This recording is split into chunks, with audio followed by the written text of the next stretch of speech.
하나님 말씀 스가랴 3장 3절에서 4절까지 보겠습니다. 스가랴 3장 3절에서 4절입니다.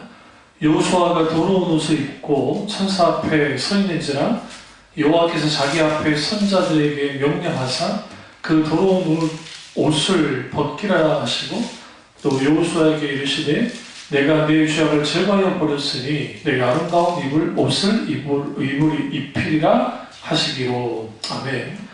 말씀 제목은 혼합주의 신앙을 경계하라 두 번째 시간입니다.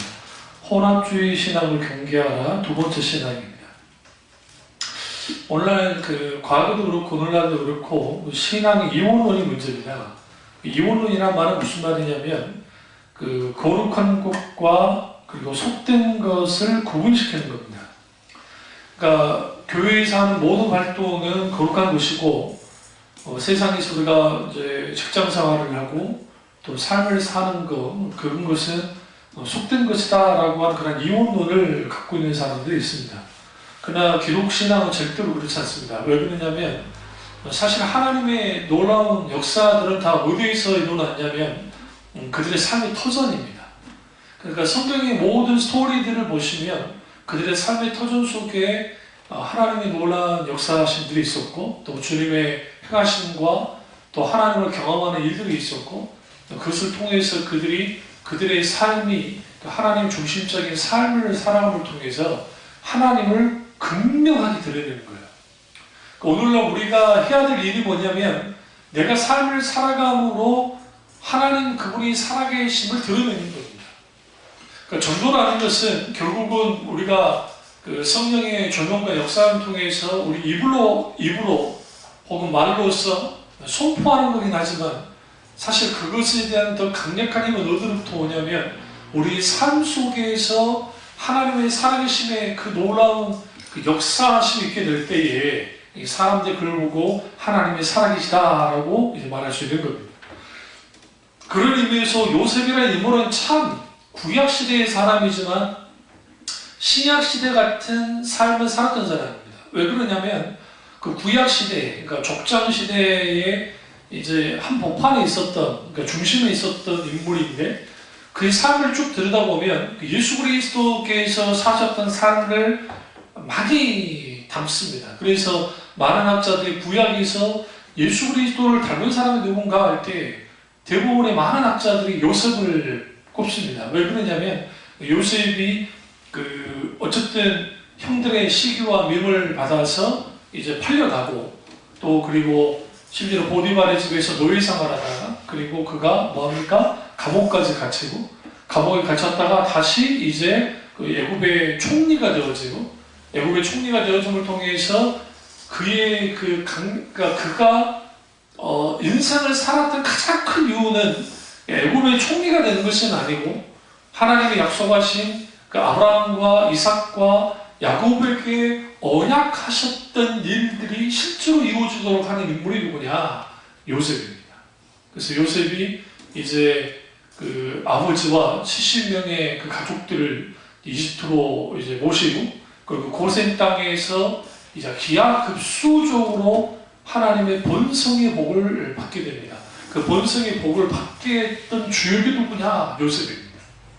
그러니까 우리가 성경을 좀 잘못 읽으면 안 되는 것이 400년 동안 400년이 돌아오리라 그리고 또 출애굽기를 보면 430년이 되었어야 출애굽을 합니다. 근데 이제 여기에서 이스라엘 민족이 그러면 400년이나 혹은 430년 동안 줄곧 그러면 핍박을 받았었느냐? 그렇지는 않습니다. 왜 그러냐면 만약에 그렇다고 한다면 기하급수적으로 인구가 폭발적으로 늘어날 수는 없겠죠. 그래서 실제로 역사도 그래요. 실제로 역사도 요셉이 나이가 100 몇 살에 죽었잖아요. 그러니까 이스라엘 민족 오고 난 다음에 죽었잖아요. 총리로 계속 있었어요. 적어도 그러니까 이스라엘 민족이 털을 잡을 수 있을 만도 됐고 또 고고학자들이 이제 이집트 지역에서 이제 문서들을 발견하는데 그때 보면 이스라엘 사람들의 이름이 많이 나옵니다. 근데 연대 측정을 하다 보면 그게 요셉 이후의 세대, 그러니까 적어도 BC 적어도 뭐 1400~500년 전에 그러한 그 토판들이 나온단 말이에요. 기록들이. 파피루스 기록도 마찬가지고.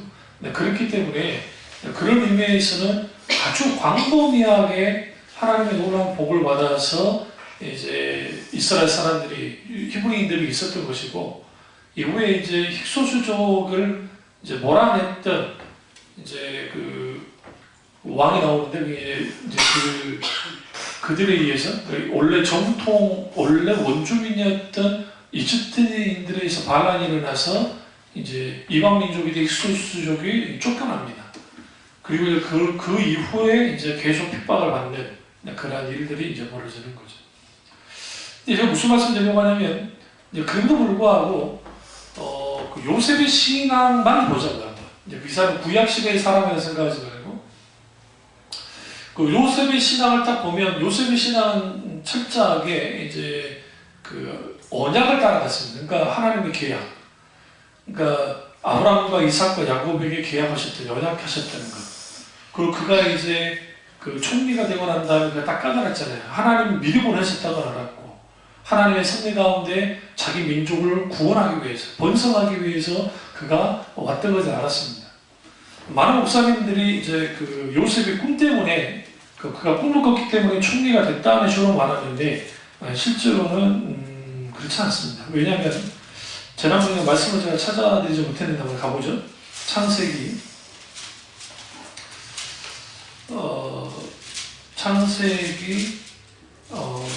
40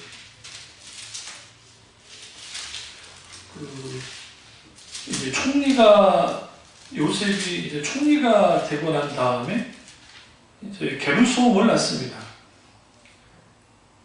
41장 쭉 가보시면, 그리고 이제 그 51절, 게르솜이 아니라 므낫세를 낳죠. 그리고 에브라임을 낳습니다. 근데 여기 보시면 그 므낫세를 낳았을 때 51절에 요셉에게 장남의 이름을 므낫세라 하였으니 하나님이 내게 내 모든 고난과, 첫 번째, 내 아버지의 온 집 일을 잊어버리게 하셨다 하며, 여기 집중하셔야 됩니다. 여러분, 이집트 총리가 됐습니다. 그리고 이집트에서 이스라엘까지 그 돌아오는 거리가 그렇게 멀지 않아요. 무슨 말이냐면, 킹스로드라고 하는 왕의 도로로 오잖아요. 그러면 3일에서 4일 정도면 돼요. 근데 더더군다나 말을 타고 오면 더 빨리 올 수 있겠죠. 그쪽은 상업로예요. 전쟁로기도 하지만 상업로예요. 그러면 요셉이 우리 흔히 연희만 할 때 소위 말하는 형들한테 막 죽을 뻔하다가 쫓겨난 게 아니잖아요. 소년 시절에 쫓겨났잖아요. 그러면 집이 어딘지 알겠죠. 모를까요? 당연히 알아요. 집이 어딘지 알 겁니다. 아무리 돌아다녔자, 여러분, 우리가 아는 그 이스라엘의 그 가나안 땅이라는 크기가 우리 강원도만한 것밖에 안 돼요. 현재 이스라엘 땅이 영토라는 게. 근데 그 중에서도 아무데나 돌아다닐 수 있는 것도 아니고, 그리고 브엘세바라든지 그 지역에만 주로 머물러 있으니까 요셉이 총리 됐으니까, 안 그래요? 바로에게 가가지고 잠깐 집 좀 갔다 오겠습니다. 뭐 안 보내주겠냐고요. 군대 끌고 가서, 자기 호위군사 끌고 가서, 아버지 나 왔습니다, 나 이렇게 됐습니다, 할 수 있었단 말이죠. 근데 그런 일을 하지 않아요. 왜 그러냐면 참 놀라운 말을 합니다. 그 므낫세라 했으니 하나님이 내게 내 모든 고난과 내 아버지의 온 집의 일을 잊어버리겠다. 뭐도 잊었을까요? 당연히 꿈도 잊었어요. 꿈. 그가 어릴 때 무슨 꿈을 꿨죠? 우리가 잘 아는 그 벽집단 꿈, 해와 달과 별이 자기에게 절하는 꿈을 꿨었죠. 그 모든 걸 다 잊은 거예요. 어디에 담겨있어요? 므낫세라고 하는 큰아들의 이름에 담겨있던 거예요. 충분히 담겨있어요. 그리고 일하는데 열심히 했습니다. 이를 통해서 우리가 뭘 알 수 있냐면, 요셉이라는 인물이 인간적으로 아버지가 보고 싶어서 얼마나 가고 싶어 했겠어요. 아무리 일이 많아도. 근데 그렇게 하지 않았습니다. 오히려 뭐 하냐면 하나님이 바로를 통해 꿈을 그대로 이루어지도록 계속 그 일에 뭐 하느냐 이제 대비하는 일들을 착실하게 나가기 시작합니다. 그러자 하나님이 기회를 주신 거예요. 다시 말하면 자기 뜻과 자기 생각과 자기 방법으로 움직이지 않고 하나님이 말씀하시기 전까지는 움직이지 않았다. 지금 총리라는 그는 2인자니까 자기가 마음만 먹으면 크고 가나안 땅까지 못 가겠어요. 그리고 이거 아셔야 돼요. 이 당시 가나안 땅이라는 것은 그렇게까지 강력한 무슨 북방 민족도 아니고 이집트의 강력한 영향을 받고 있는 지역이에요. 그리고 우리가 좀 더 올라가시면 그 가나안 땅 이제 여러분 지도를 잘 모르니까 그러는데 이스라엘 그러니까 이집트와 가나안 땅 그 국경선이랑 국경이라는 게 좀 그때 당시에도 모호하긴 했지만 그 해안가에 그 이집트 국경 수비대가 주둔해 있었습니다. 왜냐하면 이집트라는 나라 자체가 바다로 이렇게 둘러싸여 있고 그 다음에 사막으로 둘러싸여 있어요. 그래서 위쪽만 막으면 외침을 걱정할 필요가 없는 나라예요. 그 나라가. 그런 의미에서 그 사람들이 군대가 위에 있었기 때문에 충분히 총리였던 그 요셉이 바로에게 허락을 받아서 그 가나안 땅에 들어가는 것은 일도 아니에요. 더더군다나 브엘세바는 그 가나안의 남쪽 지방에 있어요. 남쪽 지방에 있단 말은 무슨 말이냐면 가까이 있어요. 이집트랑 가까이 없이. 위에 있는 뭐 갈릴리 지역도 아니고. 그러니까 그런 의미에서 그럴 수 있었는데 그가 움직이지 않았던 게 이게 미스터리인 거예요. 근데 그걸 풀어주는 단서가 므낫세를 낳고 모든 것을 잊었다라는 데서 우리는 분명히 볼 수 있어요. 그러니까 혹자들이 말하는 그 요셉이 꿈을 잃지 않았기 때문에 그리고 그 꿈을 가지고 그 꿈을 품고 그 꿈은대로 될 줄을 믿고 그가 인내하고 노력하고 힘쓰고 애써서 애굽의 총리가 돼서 애굽의 총리가 됨을 통해서 했다라고 하는 그러한 신앙의 논리라는 것은 사람들이 만들어낸 논리예요. 왜 그러냐면 그럴싸해요. 그런 말도 하는 것 같은데 요셉은 그러지 않았다. 잊었다는 것은 결국 이렇게 표현하셔야 돼요. 모든 것을 하나님께 맡겼다는 거예요. 결국. 이게 오늘날 우리가 이제 좀 봐야 되는데 그런 의미에서 요셉이라는 인물은 하나님이 함께 하셨고 함께 했던 인물이고 그리고 이 모든 일들에 있어서 하나님과의 친밀한 교제 속에서 모든 일들이 되어진 걸 알고 그리고 그가 깊이 하나님의 하신 일들을 어떻게 합니까? 이해합니다. 이왕 찾은 김에 이제 보시면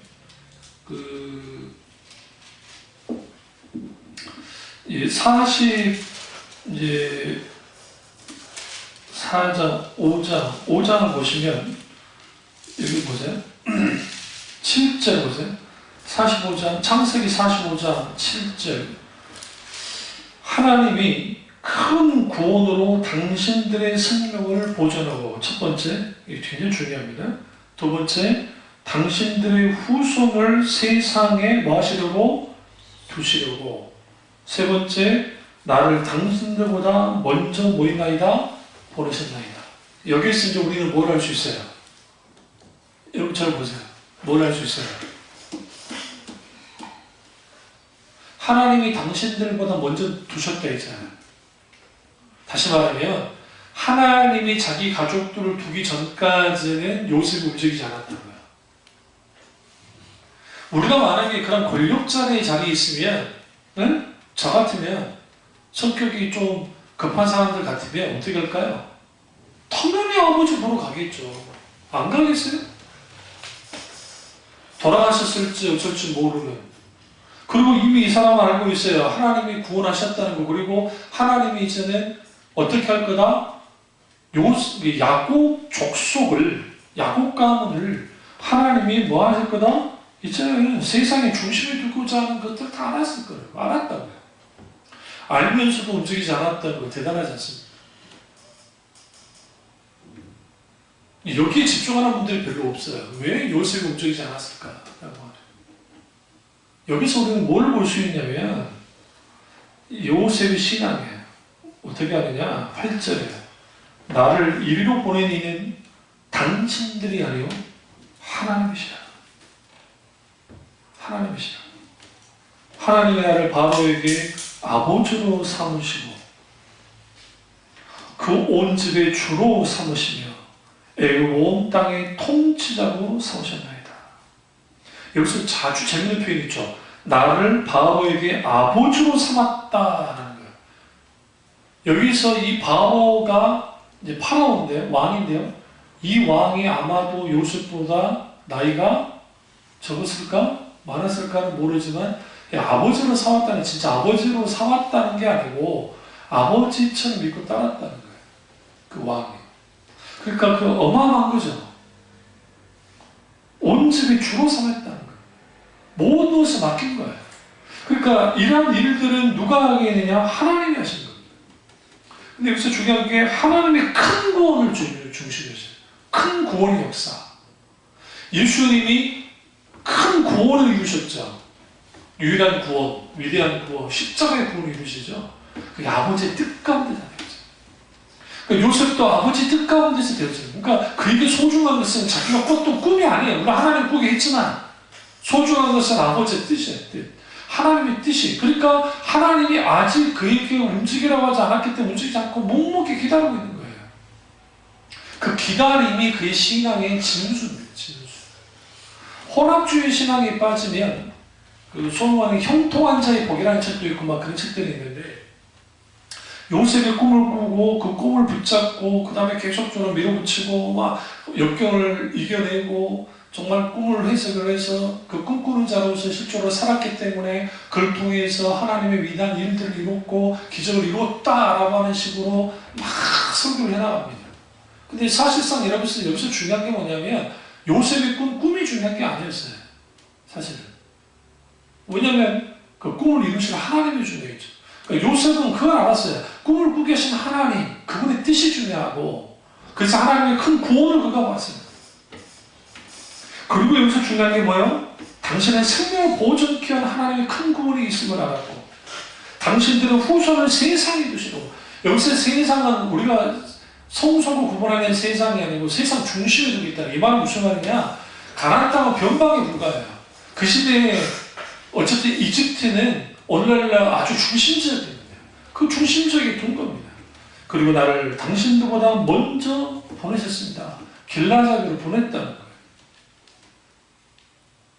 그리고 이것을 통해서 뭐 하느냐? 결국은 하나님이 아브라함과 약속하셨던 일을 하나님이 드디어 실행하는 것입니다. 그 실행이 실제로 요셉부터 되어집니다. 혼합주의 신앙은 그 어떤 식으로 오냐면 100% 틀리지 않습니다. 무슨 말이냐면 99%의 옷을 입고 있어도 소위 말하는 성경의 옷을 입고 있어도 1%의 핵심이 있습니다. 그 핵심이 진리와 다른 거예요. 이게 아주 무서운 겁니다. 저는 그런 거에서 그 로이더스 목사님을 아주 사랑하는데, 그러니까 로이더스 목사님이 그런 분이셨어요. 그러니까 다른 데 있어서 아주 유명한 분이었지만 그 십자가의 복음, 그러니까 오직 십자가의 복음은 타협하지 않았어요. 타협하지 않았다. 그러니까 우리 교단 쪽에서는 그러니까 복음주의 대가, 그러니까 20세기 최고의 붕사라고 하면 두 인물을 이제 나열하는데 한 분은 빌리그레암 목사님이고 그 다음에 그분보다는 조금 못 미치지만 그래도 좀 인정받는 게 조은기 목사님이에요. 그래서 혹자는 그런 말 했다고 해요. 조은기라는 사람이 미국에서 태어났으면 아마 빌리그레암을 능가했을 것이다 라고 그 말을 합니다. 그런데 그 빌리그레암 목사님이란 분, 그분이 사실 아주 존경받는 분이긴 하지만 아주 문제가 있던 건 뭐냐면 이분이 그러니까 신복음주의자였습니다. 그러니까 이게 좀 신학적으로 좀 복잡하긴 한데, 그러니까 우리처럼 개혁주의가 아니고 신복음주의자였기 때문에 그 타협을 해요. 카톨릭과도 대화하고 또 종교에도 대화도 가능하고 루터교고 뭐고 다 대화해요. 그리고 이들을 모아서 뭐 하느냐, 소위 말하는 대형 집회를 하고 막 그런 분이에요. 그러니까 좋게 보면 아주 화합과 또 연합을 아주 잘 시켰던 분이지만 이것도 역설적으로 이해하면 십자가의 복음의 기준이 땅에 딱 떨어져 있는 거예요. 낮춘 거예요. 여기서 문제가 되는 거죠. 그리고 그 안에서 들어보면 아주 신앙적이지 않은 요소들이 많이 나왔고 거기서 자유주의도 포괄했다고 해요. 하나님 믿지 않는 자유주의자들, 자기들 하나님 믿는다고 하지만 그러니까 그런 사람들까지 포괄을 했어요. 그러니까 좋게 보면 아우르는 거지만 나쁘게 보면 이게 짬뽕이 되는 거예요. 혼합이 되어버리는 거예요. 혼합이 되어버리니까 어디를 가도 대화가 돼요. 공산주의자들보다 대화를 나눴어요. 그게 가능한 이유는 일종의 포괄주의 가운데 있었기 때문에 포괄주의라는 게 다 포괄하는 거예요. 나쁘게 말하면 그 진리 기준을 땅에 떨어뜨리는 거죠. 그러니까 그러한 일들이 있었기 때문에 그런 것에 대해서 아주 경계하셨던 분이 누구냐? 로이더스 목사님. 그러니까 그런 의미에서 오늘날 한국 교회의 색깔이 뭐냐? 신앙의 색깔이 뭐냐? 짬뽕이에요. 다 섞여 있어요. 볶음밥처럼, 그러니까 비빔밥처럼 섞여가지고 이게 뭔지를 몰라요. 그러니까 뭔지를 모르니까 사람들이 자기가 좋은 대로 좋은 거예요. 그러니까 이거죠. 하나님을 왜 믿습니까? 라고 하면 내가 기도했는데 하나님께 기도했는데 하나님의 기도를 다 응답해 주셨으니까 내가 기독교인인 거예요. 거기 조건이 뭐였어요? 내가 기도했더니 기도를 다 이루어줬기 때문에 내가 그 신을 버릴 수 없고 난 그 신을 믿는다는 거죠. 이걸 역으로 말하면 자기 기도 응답이 되지 않으면 내가 하나님을 버릴 수도 있다라는 것이 전제되어져 있어요. 그러니까 하나님이 나의 유일한 유의자 목적이고 정말 주님만이 나의 모든 것이어야 되는 것이 성경에서 말하는 신앙인데 그러한 신앙을 갖기보다는 내게 필요로 하는 신, 그것이 하나님이고 그 하나님이라는 신이 내게 도움만 된다고 한다면 나는 그 신을 믿고 따르겠다. 그게 일종의 조건이 되는 거예요. 그걸 계약관계가 생기는 거예요.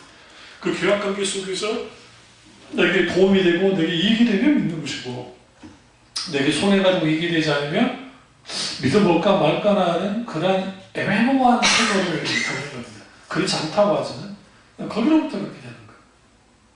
그리고 혼합주의의 가장 큰 핵심은 그 사상의 그러니까 혼합입니다. 그러니까 이게 기독교 신앙 안에 아주 짬뽕되어져 있는 사상들이 막 들어와요. 근데 그걸 걸러내지 못하는 거예요. 그러니까 우리가 다른 세상의 사상이 나타나는 건 아니에요. 저도 한때 신학에 좀 더 보수적으로 갔을 때에 그 스콜라 철학이라든지 스콜라 신학에 대해서 아주 반감을 가졌던 때가 있어요. 제가 전부시집에. 그래서 과거에 제가 그렇게 읽었던 그 여러 책들을 내려놨어요. 철학 서적이든. 그랬다가 그게 얼마나 편협한 건지를 알고 이제 후에 제가 좀 더 이제 했습니다만은 그게 그러니까 우리가 깊이 어떤 여러 사상들이 있고 그것이 기독교의 유명한 것들도 꽤 있습니다. 그런 의미에서 로고스론 같은 경우는 그 사도 요한이 헬라 철학의 로고스론을 빌려왔어요. 물론 용어를 빌려온 것 뿐이고 로고스 철학을 갖고 온 건 아닙니다. 로고스라고 하는 것은 굳이 표현하면 이제 그 이론 혹은 사상 굳이 그렇게 표현할 수도 있을 텐데 어쨌든 이제 그런 것들을 가지고 왔어요. 왜냐하면 그 시대의 사람들에게 복음을 정확하게 이해하기 위해서 이제 그렇게 한 겁니다. 물론 성경에서 말하는 로고스와 그 헬라 철학의 로고스와 전혀 다르긴 합니다만은 그럼에도 불구하고 그렇죠. 그럼 이제 교회 안에 이렇게 들어와서 이제 교회 안에 이제 여러 가지 잡다한 이제 것이 들어왔어요. 이제 복음 전도에 있어서 가장 중요한 건 접촉점입니다. 같은 것을 접촉할 수 있는 접촉이 있어야겠죠. 여기에 이제 중요한 게 사도 바울이 했던 거예요. 사도 바울이 무할례자에게는 무할례자처럼 다가가고 할례자는 할례자처럼 다가가고 이방인에게 다가가겠다. 왜? 그들을 어떻게든 예수로부터 믿게 하겠다는 그런 게 있습니다. 여기서 이제 이것만 가져온 거예요. 사도 바울이 왜 그랬는지에 대해서 이해를 못하는 거예요. 그러니까 모할레자처럼이라는 게 그들에게 자기가 거짓말을 하겠다는 것이 아니라 첫인상부터 반감을 줘서는 안 되니까 그가 접촉점을 찾은 것은 사실입니다. 그렇다고 해서 복음의 내용까지 바뀌느냐? 그렇진 않아요. 복음의 내용은 한결같았습니다. 또 오늘날에는 접촉점까지는 찾았는데 복음의 내용까지 바꿔버리는 거예요. 예수 믿으면 복 받는다? 예수 믿으면 구원받습니다. 예수 믿으면 복 받습니다. 예수 믿으면 한 일이 잘 됩니다. 예수 믿으면 만사 형통하고 안 되는 일이 잘 됩니다. 언뜻 들으면 그게 틀린 건 아니잖아요. 실제로 하나님이 놀라운 역사하신 데 그런 게 있습니까? 근데 사람들은 어디에 관심이 되냐면 복음 자체에 관심을 두기보다는 복음에서 떨어지는 콩고물에 눈이 가기 시작하는 거예요. 그래서 예수를 믿어봐야지 하고 예수를 믿어요. 믿었다가 오늘날은 왜 안 통하느냐? 오늘날은 이제 고도 우리나라가 경제가 일어날 그런 시기가 아니니까 이제는 사람들이 돈을 버는 것이나 성공하는 확률이, 세상 말로 하는 성공할 확률이 과거보다 적어요. 이제는 이미 다 만들어졌어요. 시스템도 다 만들어졌고, 이제는 있는 자가, 그러니까 돈 가진 자가, 권력을 많이 가진 자들이 승자가 될 수 있는 그런 사회 구조를 갖고 있다는 거예요. 그러니까 개천에서 용나는 시대가 거의 이제는 아닌 거예요. 그런 세대에 살다 보니까 아무리 교회 나와서 기도하고 뭐 해도 안 되는 거죠.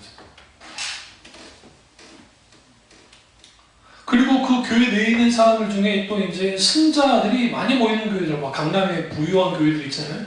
그런 교회에 모이니까 딱 가보니까 막 그게 뭐 판사, 검사, 의사, 변호사, 뭐 또 기업인, 막 크게 뭐 사업하는 사람들, 뭐 하는 사람들 막 모인단 말이에요. 그러니까 사람들이 그걸 보면서 저렇게 성공하는 사람들이 있는 교회 가봐야 되겠다 하고 또 나오는 사람이 있어요. 처음에는 다 그럴 수 있다니까요. 그러니까 처음 예수를 믿을 때 그게 나온 게 틀렸다고 하면 안 돼. 왜? 예수님께 나왔던 사람들 다 이유가 있어서 나왔잖아요. 다 평등, 자기 병 고침받으려고, 자기 마음의 병 고침받으려고, 사회에서 소외되고 아파하는 것을 예수님이 보도를 주니까 그게 좋아서 예수님께 나왔던 사람들 꽤 있었어요. 그리고 예수님은 그들의 병을 고쳐줬고 그들의 문제를 해결해 줬습니다. 그럼 문제는 뭐냐면 예수님을 만났어도 바뀌지 않았던 사람들이 많았다는 거예요. 상당수. 왜 그러냐? 그들이 하나님께로부터 인격지신 예수 그리스도 그분이 하나님이신데 그 하나님으로부터 뭔가 얻어내려고만 했을 때 그런 인격체의 하나님 만나지 못했단 말이에요. 그래서 결국 그들이 다 따라가 버립니다. 십자가에서 예수님을 못 박혀 죽었던 사람이 누구라면 예수님을 따랐던 사람들이야. 단순히 바리새인들이 그리고 소위 말하는 종교 지도자였던 대제사장, 그러니까 사두개인들과 대제사장들과 바리새인들이 정말 짜고 고소 치듯이 하긴 했지만 불법 소위 말하는 그걸 열어가지고 했지만 그래 그것을 뒤에서 동조하고 했던 사람들이 누구예요? 예수님이 누군지 알았던 사람들. 결국 그들에 의해서 예수님이 십자가로 돌아가신 겁니다. 그런 의미에서 오늘날 그 복음의 순도, 순수한 복음이라는 게 존재하느냐? 쉽지 않다는 거예요. 왜 그러냐면 이게 순수한 복음, 그 성경에서 말하는 있는 그들의 복음에 선포될 때 모든 사람은 그 말씀을 들을 때 거북합니다. 왜 거북할 수밖에 없냐면 예수 십자가의 복음은 철저하게 죄를 지적하고 회개를 요구합니다. 그러니까 죄를 지적하고 회개를 요구하고 그리고 그뿐 아니라 이제 철저한 하나님께로 전환을 요구해요. 그 전환을 요구할 때에 여기서 중요한 게 대가추금, 그러니까 자기를 부인하고 자기 십자가를 지는 것까지 요구를 한다는 거예요. 그리고 거기에서 한 발 더 나아가면 이제 헌신까지 요구를 하는 거예요. 마음의 헌신과 육신의 헌신까지 요구를 해요. 그럼 보세요. 남는 게 없는 거예요. 이 세상에서. 어떻게 보면. 그러니까 예수를 믿어도 내게 남는 게 없어. 그러니까 이 세상에 남는 게 있어 라고 이제 가르치고 나오는 거예요. 그게 이제 소위 말하는 빌리그라임이나 이런 분들이 소위 말하는 이제 주창하고 나왔던 것들이 겁니다. 그게 신본용주의와 적극적 사고방식과 소위 말하는 그런 것들. 그러니까 그런 것들을 가지고 나와서 이제 예수 믿으면 마치 계몽하듯이 예수 믿으면 가난에서 벗어나고, 예수 믿으면 복받고, 예수 믿으면 복고침 받고, 예수 믿으면 만사형통하고, 예수 믿으면 안 되는 일이 잘 되고, 예수 믿고 이 세상에서 누리고 정복하고, 그리고 이 세상에서 정말 행복하게 살다가 우리 하나님 나라까지 갑시다 라고 나왔던 거예요. 그 자체는 누가 뭐라 그러겠어요? 나쁜 건 아니잖아요, 솔직히. 또 우리가 원하는 것이기도 하고, 인간의 본성 가운데. 근데 여기서 뭐가 빠졌어요? 크게 두 가지가 빠졌는데, 하나는 고난이에요, 고난. 그러니까 고난에 대한 이해가 바뀌어져요. 그래서 이런 오순절계통의 신앙, 신본용주의나 본용주의에 빠진 분들이 고난을 어떻게 보냐면 아주 부정적으로 봐요. 실패를 믿음의 실패로 여겨요. 그래서 하나님을 정말 잘 믿었다고 한다면 성공하고, 하나님을 잘 믿었다고 한다면 대학에 붙는다는 논리를 가져가요. 그래서 그렇게 기도하고 했는데도 자식이 막 대학을 떨어지잖아요. 대학 떨어진 것에 대해서 질타를 할 때 뭐라 질타하느냐? 네가 믿음이 없어서. 저기 서신서 영향을 줬던 예전에 말씀드렸지만 한세대학교 차준희 교수님이 이제 어린 시절에 참 집이 잘 살다가 아버지 사업이 이제 망하셨거든요. 그래가지고 위로한다고 여자 전도사님하고 신방 전도사님하고 이제 부요원들이 와가지고 예배를 드린 거예요. 근데 그것까지 좋았어요. 이제 울고. 근데 어떤 집사님 한 분이, 집사님 11조 드렸어? 그런 거. 11조는 아니요. 11조 안 드려서 망한 거요? 그런 식으로 말한 거예요. 그러니까 그때 당시에 차준희 이제 교수님이 그 자리에 있었다는데, 어릴 때 들었는데, 어릴 때도 이거 완전히 반감하는 거예요. 오늘 말하면 어머니가 시험 들어버렸어요. 교회를 안 나갔다. 후에 이제 교회 다니신 하셨지만, 그러니까 여기에서 뭘 그 사람들이 가지고 있냐면 일종의 두 가지, 여기도 두 가지인데, 하나는 치성신앙, 그리고 거기에 덧붙여 있는 공덕신앙이에요. 그 치성은 뭐냐면 내가 정성들여서 뭔가를 보여야 된다는 거예요. 그럼 신이 기뻐할 거고, 그 다음에 공덕은 뭐냐면 그게 쌓이는 거예요. 그래서 어떤 논리가 있었냐면 11조로 마음껏 쌓으라는 거야. 자녀들을 위해서라도. 그래야 자녀들이 그 11조의 열매를 따먹으면서 부자가 된다는 논리를 가지고 있어요. 그런 소리 안 들어보셨어요? 많았어요.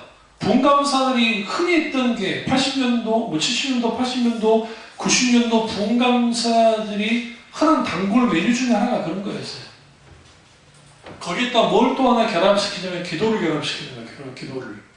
기도를 결합시키는 거예요. 그래서 기도로 심어서 자녀들이 그 기도를 열매를 따먹고, 또 후손들도 열매를 따먹고 하는 것들 하자!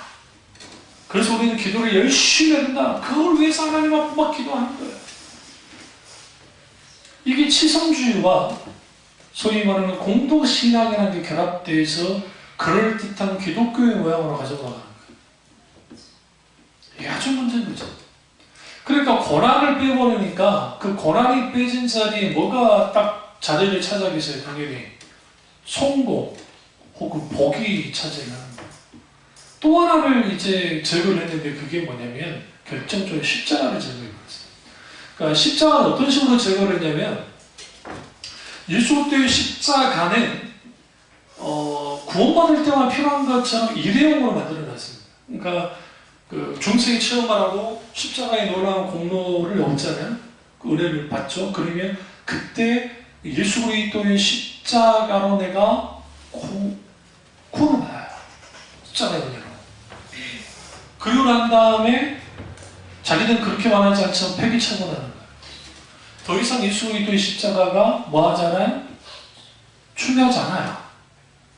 저 갈보리 십자가라는 그 J54에 있는 그 십자가, 제가 컨퍼런스 끝나고 집에서 잘 때 한 7, 8번을 들었어요.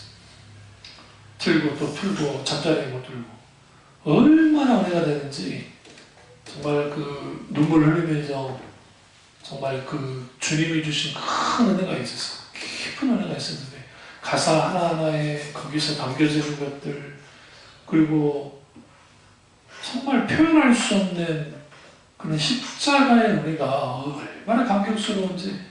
제가 이때까지 십자가에 대한 찬양을 많이 들어봤지만 또 불러도 봤지만 지금 그 제이워시4만큼 모르겠어요. 그렇게까지 막 가사든 또 멜로디든 그렇게 막 뛰어난 곡은 아니지만 그건 별로 본 적은 없어요. 그만큼. 그러니까 그 십자가가 뒤로 밀려났다는 거. 그러니까 그 위에 그 네온 사인하는 십자가가 많은데 온천지 십자가인데 막상 그 성도들의 중심에 십자가가 사라지는 거예요. 십자가. 그러니까 그 십자가가 사라진 이유가 뭐냐? 그것은 회심의 결여 때문에 그렇습니다. 회심의 결여란 말은 무슨 말이냐? 성령의 조명의 역사 속에서 늘 죄에 대하여 내가 보는 거예요. 그리고 내가 회개하지 않고서는 견딜 수 없어 하는 그 아파하는 마음을 갖게 돼요. 성령을 통해서. 우리는 어디로 나갈까요? 당연히 십자가 앞에 나가게 돼 있어요. 그래서 오는 거예요. 그리고 왜 그런 십자가의 아까 그런 회심의 역사가 나타나지 않느냐? 그 이유는 뭐냐면 설교의 타락의 기인이에요. 무슨 말이냐? 더 이상 설교에서 십자가가 설교되지 않습니다. 고난주간 빼놓고 거의. 그리고 회개와 심판과 그리고 그러한 어떤 이런 메시지가 소개되지 않고 있고, 당연히 오늘날 너무나 많은 교인들이 회개할 기회가 사라지기 시작하는 거예요. 그 회심이 안 일어나는 거예요. 그럼 왜 설교의 타락이 왔느냐? 그 설교의 타락의 근본적 원인은 뭐냐면 그 이면에는 성공 지상주의예요. 어떻게든 숫자를 늘려야겠어요. 교회들마다. 어떻게든 숫자를 늘려야 됐기 때문에 사람들이 듣고자 하는 설교를 하기 시작했단 말이에요. 강단에서. 그러다 보니까 뭐가 차츰차츰 빠지기 시작하냐면 회개, 십자가, 고난, 기타 그런 것들이 지옥이라는 소리도 마찬가지고 뒤로 빠지기 시작하고 뒤로 빠지다 보니까 결국은 이제는 설교가 어떻게 올라가냐면 현세 지향적인 설교가 나오는 거예요. 어떻게 하면 복받는가? 어떻게 하면 고난으로부터 벗어날 수 있나? 어떻게 하면 복받을 수 있는가? 어떻게 하면 성공하는 것인가? 어떻게 하면 행복하게 살 수 있는 것인가? 라고 하는 아주 말초적이고 본성적인 설교들이 넘쳐나기 시작했어요. 그게 신앙 이름으로. 그러니까 덧붙여지기는 하나님의 이름이 덧붙여 있고. 그런 상황에서 설교가 되어지니까 그 설교를 이제 1년, 그 다음에 10년, 20년, 30년 동안 듣기 시작하니까 이제 그게 만성이 되는 거예요.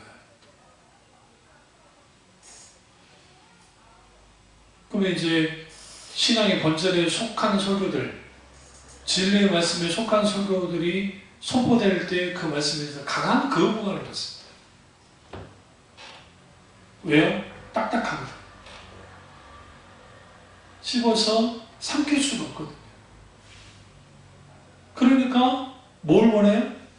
부드럽고 솜사탕 같고 아주 그럴싸한 말씀의 양식을 원하는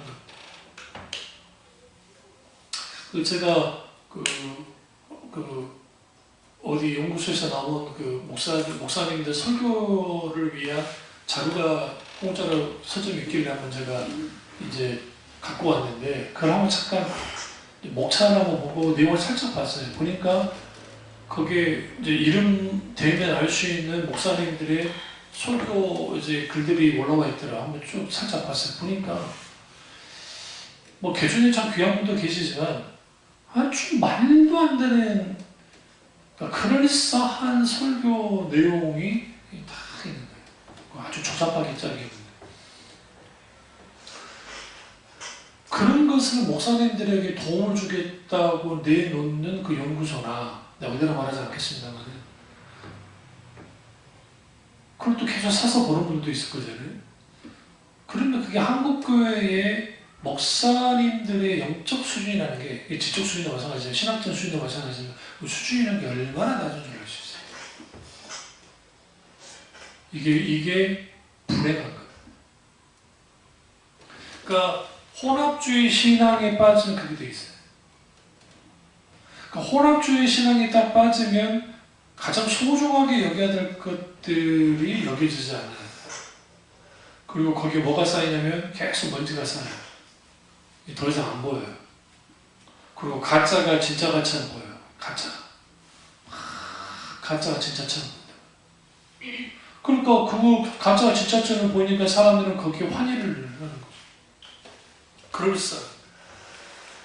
오늘 스가랴 향에서도 전에도 말씀드렸지만 대지사장 여호수아에게 도로운 옷을 입고 있었다가 주님이 그것을 벗겨버리고 아름다운 옷을 입히라고 좀 말씀하셨어요. 정결한 관을 그의 머리에 씌우게 하고. 왜 그럴까요? 결국은 하나님의 사람들이 더러운 옷을 입었다는 것은 세상 조류에 밀려서 세속화됐다는 것이고 그게 신앙이 혼합화되어져서 우리가 입고 있는 신자로서 입어야 될 그 세마포 옷이 더 묘신 거예요. 그러면 하는 일이 뭐예요? 너희 옷을 빨아라고 성경에 말하잖아요. 그 빠는 게 뭐예요? 그게 회개예요. 통회하고 회개하는 거예요. 그 통회하고 회개함을 통해서 우리는 뭐 하느냐? 거기로부터 이제 우리는 아름다운 옷을 입는 그리스도의 옷을 입는 하나님의 사람이 되는 거예요. 그리고 이러한 인식을 하는 그 목회자나 또 교회들은 얼마나 될까? 소수입니다. 이런 게 심각한 걸 다루고 싶어 하지도 않고 뭘 주로 하려고 하냐면 이거죠. 현 세상에 아주 강력한 영향력을 발휘하는 종교로서의 기독교를 원해요. 그래서 그걸 위해서 만드는 장치가 뭐냐면 마케팅이에요. 마케팅 욕구, 심리학적인 욕구, 상담학적인 욕구, 그 다음에 실용주의, 그 다음에 적극적 사고방식, 기타 등등 세상 사고들이 있는 것들을 가지고 와서 그럴싸하게 잘 버무려서 특출하게 입담이 좋으신 분들 있죠. 지금 용산에 목회하다가 물 일으켜서 홍대에 가신 그분들처럼 그렇게 아주 정말 누가 봐도 그 말 제가 따를 수 없는 그런 분들이 그런 걸 했을 때 거기에 사람들이 혹 해가지고 거기에 확 하는 거. 그게 마치 복음인 거죠. 멀리로 가면 조엘 오스틴이라는 사람 보세요. 사람 얼마나 스마트하게 생겼어요. 잘생겼잖아요. 남자의 내가 봐도 잘생겨요. 멋있어요. 그리고 또 그러니까 미국 내가 영어는 잘 모르겠지만 그런 식의 영어는 아주 정말 아름답다는 표현보다는 젠틀한 영어를 써요. 천박하지 않아. 아주 사람들에게 합니다. 그러면 그 부드러운 그런 속에서 막 하네. 근데 거기에 하나님도 나오고 예수님도 나오긴 하는데 뭐 믿음이나 용어들은 기독교 용어는 나올지 모르지만 용어를 사용할지는 모르지만 정작 핵심인 십자가의 복음은 없어요. 근데 사람들이 많이 보여요. 그게 타락한 세계의 특징이에요. 그러니까 이제 21세기 좀 더 세대가 가면 두 가지로 이제 나눠질 텐데요. 하나는 여전히 적극적 사고방식이나 신번영주의를 통해서 잘 나가는 교회가 여전히 있을 겁니다. 새롭게 나타나서. 그리고 한쪽에는 뭐가 나타날 거냐면 말 그대로 십자가의 복음을 가지고 나왔던 사람들이 그동안 보지 못했던 그 진리를 있는 그대로 계속 소파하는 교회들이 하나님의 빛을 보게 만들어요. 왜 그러냐면 그것을 통해서 그 세대마다 분명하게 보여주는 거예요. 뭐가 옳은 것이 없고 뭔가 근 것에 대해서 보여주는 거예요. 그리고 하나님의 부흥이 임할 때 달라지죠. 이 말씀 끝내겠습니다만 노사프턴에서 있었던 제 1차 대각서 운동, 예비대학을 중심으로 한 전하는 에드워드 목사님의 그 부흥의 강력한 역사가 성령을 통해서 나타났을 때에 이게 좀 불길처럼 막 흘렀어요. 그러는데 이제 이 집회 장소가 있는데 그 집회 장소에 사람들 엄청 모였어요. 근데 불과 500m도 떨어지지 않는 큰 교회가 있었다고요. 교회가 엄청나 많이 모인 교회였어요. 거긴 비껴갔어요. 거기 어떤 성령의 역사가 나타나지 않았어요.